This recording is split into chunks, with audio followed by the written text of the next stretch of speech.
Welcome back to our final segment of this edition of Chamber Exchange, the TV show. I want to thank our sponsors, Bank Hometown and St. Vincent Hospital, for helping make the show happen. We're continuing with us in our final segment with Dr. Satya Mitra, who is the owner of the Guru Tax and Financial Services, Inc.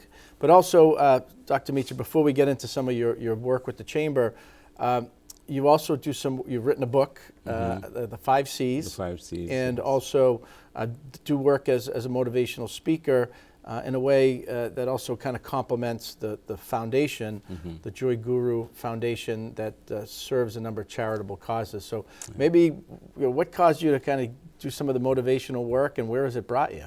Yeah, from the very childhood of mine, I would say my dad, my father always was very high on public speaking. And he, in the school, if there's an annual function or anything, he will pick up a stanza from somebody's speech and ask me to go on the stage and replicate it. And from the very childhood, he'll put me on the stage, and no matter what, he will train me how to speak and all that. He was a school teacher. Yeah. And every time I go and speak, I would say the people will come back to me, even from the young age, and they'll come and say, oh, you spoke so well, and kind of encourage me a lot, kind of gave me a feel that there is something in me that probably speaking is my call. And I remember at one point when I was in the 5th grade, I spoke something about a paragraph, and one of the school teachers came and gave me 2 rupees, which is like, value is like less than pennies probably now, and the rupees are being devaluated so much. But he gave me those 2 rupees and said that I'm so happy the way you spoke. And my dad had kept that 2 rupees forever until I grew up. Always used to show me that, that this is in you. I think that he inspired me to really speak every time. And that carried me through until today. And that has become a passion for my life, to speak and motivate and inspire people. And when people call me or send me some messages saying, I'm so inspired. And the real, I would say, the turning point was in 2007. When there was a competition of motivational speaking in San Antonio of the investment advisors. So all the advisors were asked to participate, and they selected 10 out of those who sent their gigs, and there were judges, and then out of the 10 they selected the finalist 3 to speak in front of about 1,000 plus investment advisors in an annual meeting and see who would be the best motivator. And I won that award. All right. And there, it was a 15 or 20-minute speech. But when I got down the stage... Were there any rupees involved for being number one? No, it was a plaque. That's the way everybody gets in America. So, but that's very precious to me. But what happened, Tim, is that once I got down the stage, and I know my wife was with me on that day in there, and she was taking pictures and all the things. And then people were all over me. They say, oh, you made me cry. And I called my wife and I told how inspiring his speech was. And I was just thinking that, what did I do in 15 minutes that people got so inspired? And I really thought that this is something I should take up. Maybe there is something, maybe the style I have or whatever, maybe the reason. I thought it was God's calling. And I took that more seriously from 2007.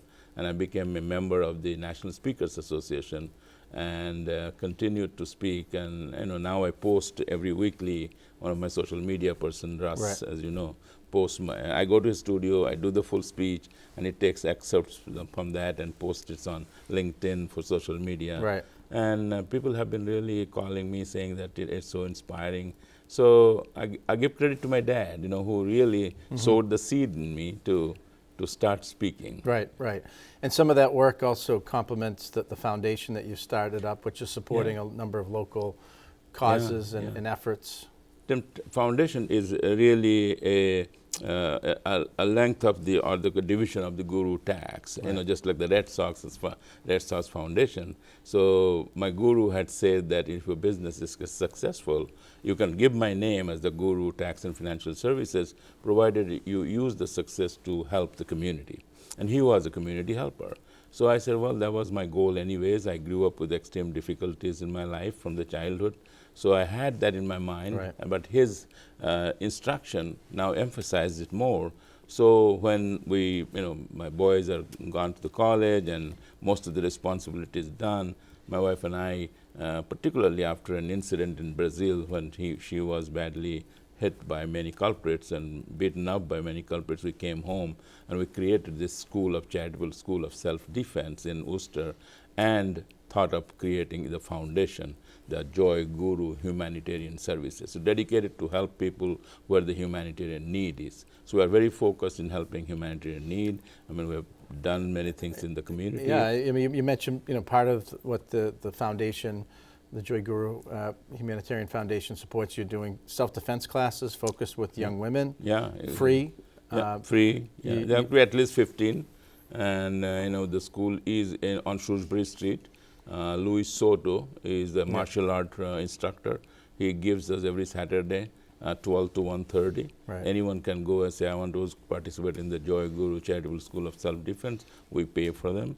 And we have trained so far about, we have gone to school to teach female students in their gym.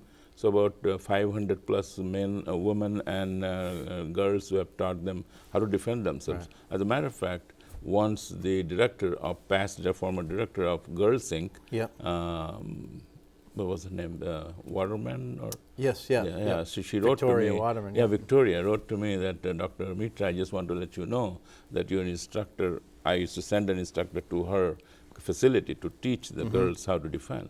And one of the girls was entering the campus in the evening, and she was, grabbed by a man in the evening in the darkness, and she used the technique that she was taught, and the guy ran away.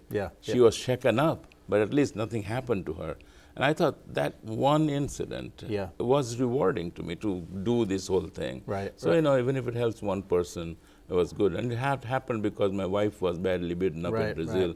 So we started. So Joy Guru Humanitarian Services is an arm of Guru Tax. But some of the other things, I mean, you're doing a feed, you have a regular we have we feed the unhoused people and the underprivileged people every alternate Thursday in All Saints Church. We get the hot lunch from Credence. They have their catering service. So we buy food from them. We go there and volunteers can come and serve them. And then recently we gave the donation to Nativity School. They're starting their girls' school. Right. And then when the Afghani refugees came, Joy Guru gave money to establish them. Right. And a mayor called me and asked me if we could support. So there are many occasions we have done that. And then we have done internationally eye camps. Right. We also help people, those who have vision impairment or blindness, to see their vision, get their vision back. My father died blind with that because we could never really fix his eyes because we were not that wealthy to take him to a specialist. So in his memory now, I do these eye camps. We did in India, we did in Kenya, and about 2,000 people came in Kenya. We paid for every one of them. There were 65 of them underwent surgery, and they got their vision back. Right. And those moments are cherishing. I would never forget when the first time after maybe 15 years, they could see their son and daughter right in front of them. Right. So very rewarding. Yeah. Got a minute left. Yeah. One of the initiatives at the Chamber you've helped launch with the board is Yes. So Absolutely. maybe in 60 seconds, young entrepreneurs out there. Yeah, that's our goal. Chamber is.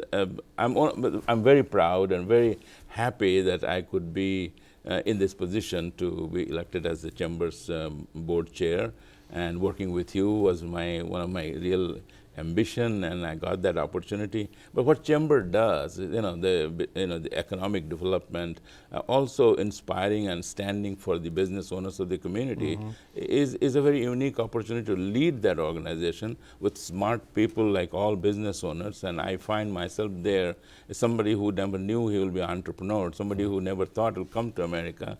Be in that position is an extreme honor for me.